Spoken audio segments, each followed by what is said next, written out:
আজ কিছু কথা বলতে ইচ্ছে করছে, তাই কিছু কথা বলার চেষ্টা করেছি মাত্র। আশা করি আমার কথাগুলো হয়তো ভালো লাগতেও পারে। আমাদের অনেকের জীবনের একটি সাধারণ ইচ্ছা, আমরা সবাই দীর্ঘদিন বাঁচতে চাই। কিন্তু বাস্তবতা হলো, শুধু ইচ্ছা করলেই দীর্ঘ জীবন পাওয়া যায় না। প্রতিটি দিন, প্রতিটি মুহূর্ত আমাদের জীবন থেকে একটু একটু করে সময় কমিয়ে দিচ্ছে। আমরা জানি না কখন সেই শেষ মুহূর্ত এসে যাবে। তাই প্রশ্ন হলো, আমরা এই অল্প সময়টাকে কিভাবে ব্যবহার করছি?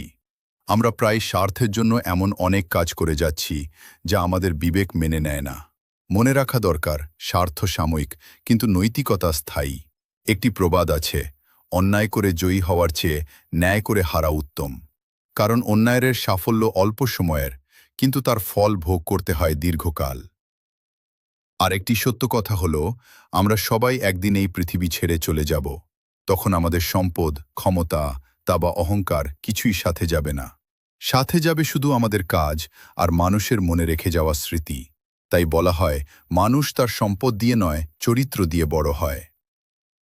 যদি আমরা প্রতিদিন নিজেকে একটু প্রশ্ন করি, আজ আমি কি ভালো কাজ করেছি, কাকে সাহায্য করেছি, কার মুখে হাসি ফুটিয়েছি, তাহলে আমরা নিজের ভুলগুলো বুঝতে পারব।